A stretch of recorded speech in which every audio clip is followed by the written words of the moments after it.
The Newsreader, written by Jane Bussman and Nizola Grimwood, read by Stephen Mangan. Hello, I'm Stephen, and I'm going to tell you a story about a skinny young newsreader who lost his mojo. It was the 1970s, the days of disco, Diamonds Are Forever, the second shittest Bond movie of all time, and rebellion. Young people kept politicians so busy with actual politics, they barely had time to photograph their own penises and send them to random women. In England, the reporter had led student riots, even been arrested after an innocent policeman's knee was assaulted by the young man's violent testicles. He'd been a radical since going to Uganda, of all places. Aged just 19, he'd set out to teach where leopards lurked and malarial mosquitoes bullied him at night.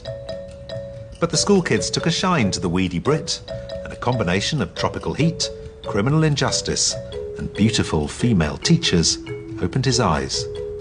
He vowed to fight for a new world and to come back to Uganda one day. However, by his 20s, he'd made it to the face of TV news, and something had gone wrong. Now he was face to face with the bad guys. He froze.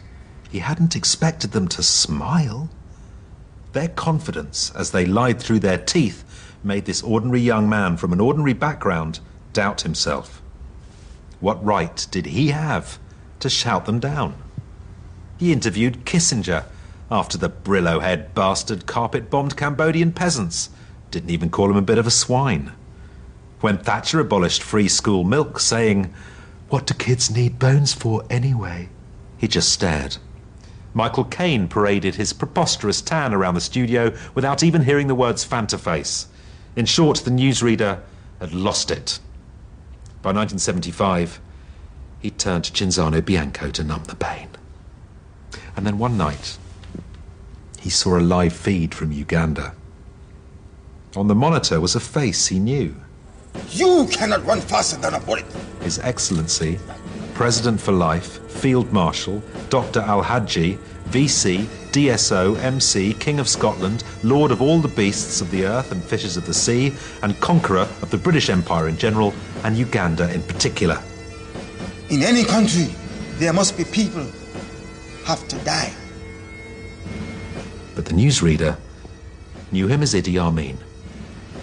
Amin was distracting the world by dressing up as a buffoon in a Scottish kilt and bits of dead animals, looking like all four village people, while secretly murdering anyone who'd ever looked at him funny, which, understandably, was most people.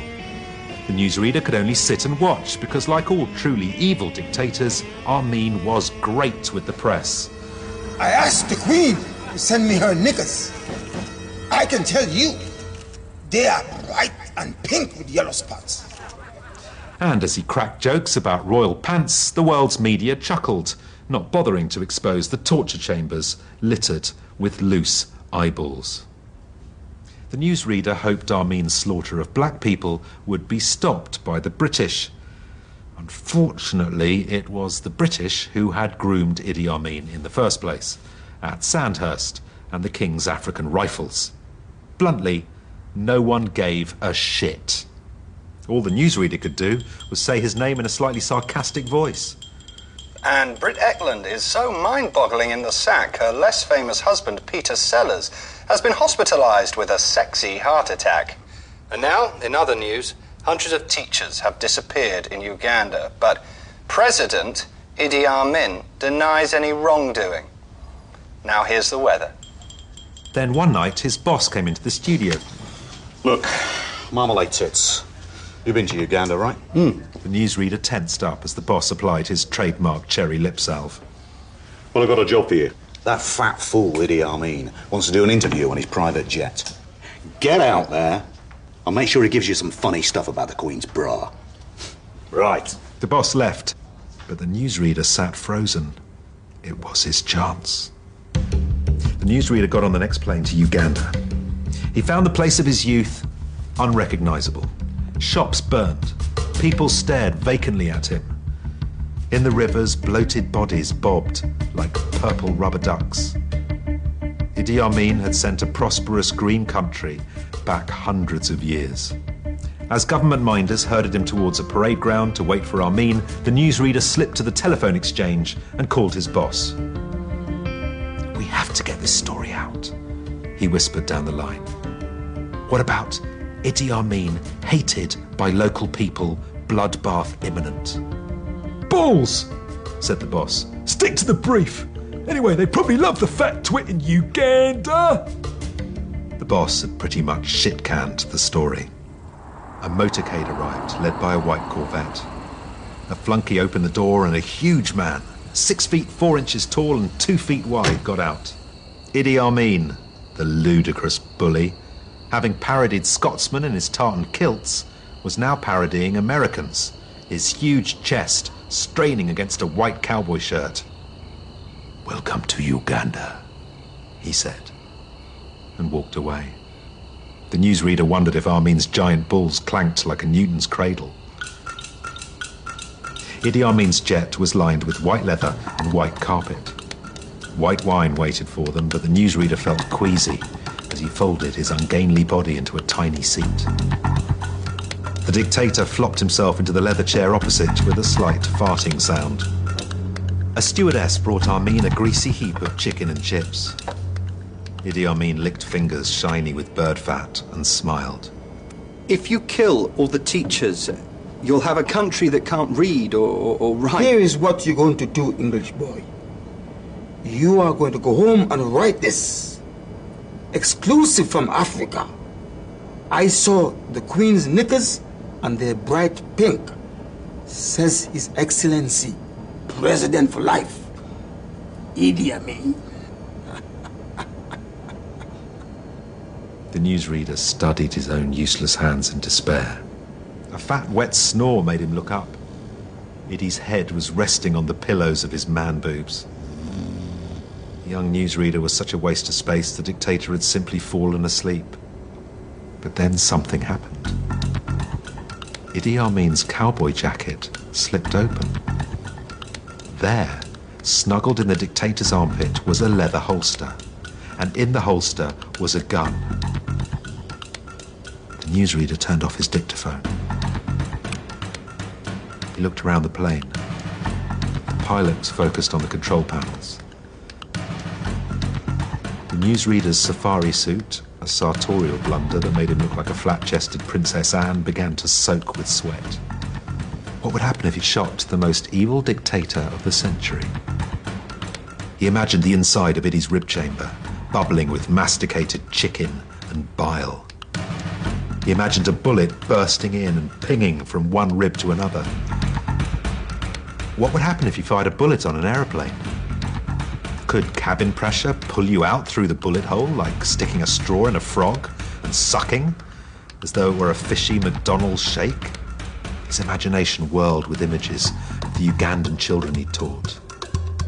He saw himself in the dock for murder, his frail mother weeping, a cell door slamming, a tattooed Irish prisoner lovingly unzipping his flies.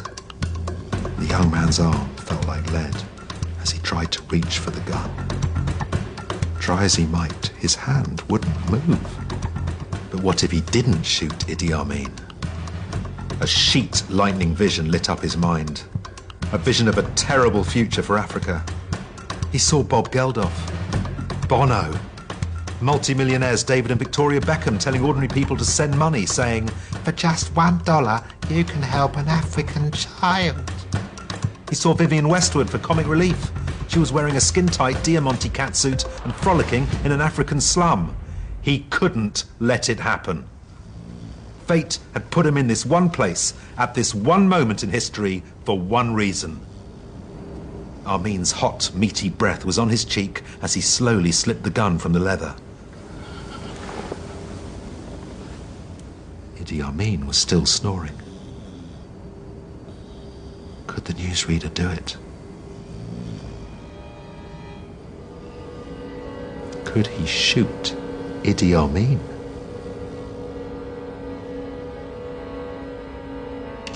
The trigger wouldn't move. Was the gun a dummy? A trap?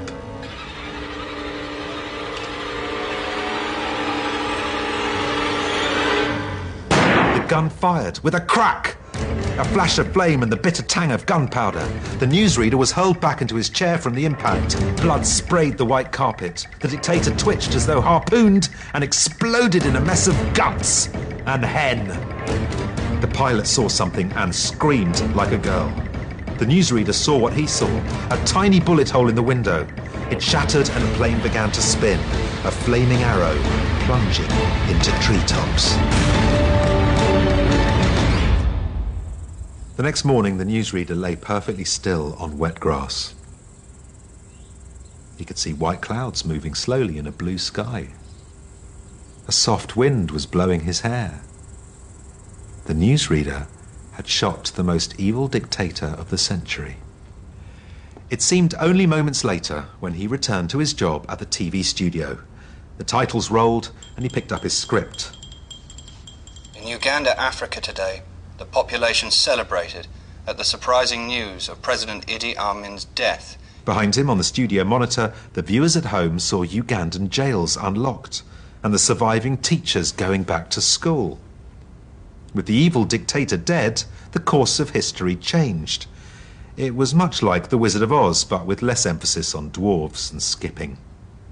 Over the years, the newsreader watched as millions of Ugandan children who would have been orphaned grew up to have happy lives. Ugandan banks, which would have been ransacked to keep a dictator in Chateauneuf-du-Pape, produced a strong currency, and Bono was out of a fucking job. Apart from the singing. With the Ugandan shilling once again creeping up 0.4% over the ECU, thanks largely. By the early 80s, viewers saw African skyscrapers full of black businessmen and cafes full of Africans drinking cappuccino. By a pool, Africans sunbathed. The newsreader read a story of Bob Geldof arriving in Africa, only to leave again because there was nothing to do. By the 2000s, the newsreader's hair was white, but the news from Africa was still good. He thought it couldn't last, but he knew bugger all about economics. He hadn't predicted a dirty Great Recession sweeping the West. When it all went completely tits up with the banks, African governments gave foreign aid to the starving of Europe and America in a shameless attempt to win African voters. The food didn't reach the starving, but did let African politicians say they were such nice people that even touch a filthy, starving white child with flies on its face. And no one ever found out what the newsreader had done. This gave him a happy glow. And from then on, while he never committed any useful murders again in his life, apart from a woman at the bank on Great Portland Street who wouldn't let him in at 1 minute to 5 when they didn't close till 5, he always wore a brightly coloured tie. From me, Stephen, goodbye.